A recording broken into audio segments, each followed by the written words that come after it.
तो ये स्क्रिप्ट क्यों बनानी पड़ी, प्रॉब्लम सुन लेते हैं पहले। अब हमारे पास क्या होता है कि हमारे पास 10 या 15 आइकन्स आती हैं एनिमेशन के लिए, वो भी वेब एनिमेशन के लिए।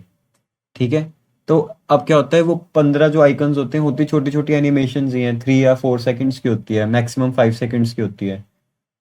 कभी कभी क्या होता है, उसको हमें बाद में 2 2 या 3 3 सेकंड का को बढ़ाना पड़ता है, टाइमलाइन में बढ़ाना पड़ता है। मान लो 5 सेकंड है तो हमें 8 सेकंड वो करनी पड़ती है।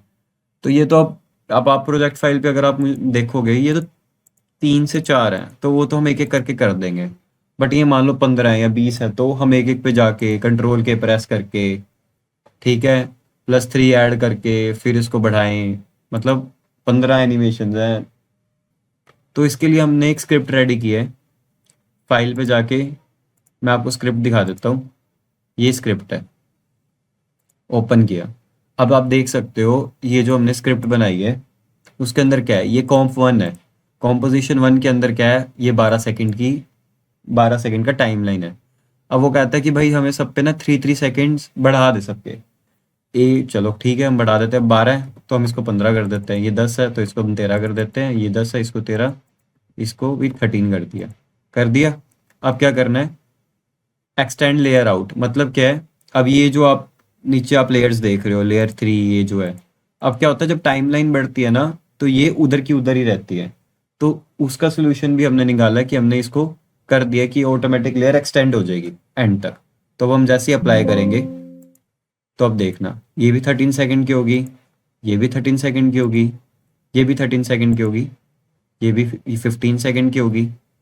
अब आप चाहते हो कि नहीं, सारी टाइमलाइन सेम टाइम पे रन करनी चाहिए, तो हमने उसके लिए ग्लोबल न्यू ड्यूरेशन स्टार्ट की हुई है। तो उसके लिए हमें क्या करना है, हमने बस इसको, अगर ये 10 पे हमने रखा हुआ है, 3 कर दो, 13 पे कर दो, अप्लाई टू ऑल पे क्लिक कर दो, एक्सटेंड लेयर ये कर कर देना, एंड अप्लाई कर दो। अब क्या होगा, ये सारी 13 सेकेंड्स पे पहुंच जाएगी। अब एक और चीज़ देखते हैं। अब मान लो ये आपने सबने कर दिया है, अप्लाई कर दिया, सब कुछ हो गया, तो हमें इन सबको रेंडर भी करना होता है। तो अब रेंडर करने के लिए हमने क्या ऑप्शन जो निकाली है वो ये है, सब पे चेकबॉक्स क्लिक करो, ठीक है, and then apply and render पे क्लिक कर दो। तो क्या होगा, एक एक करके चारों रेंडर के लिए आ जाएंगी। बस अब हमें सिर्फ रेंडर निकालने की ज़रूरत है। So thank you.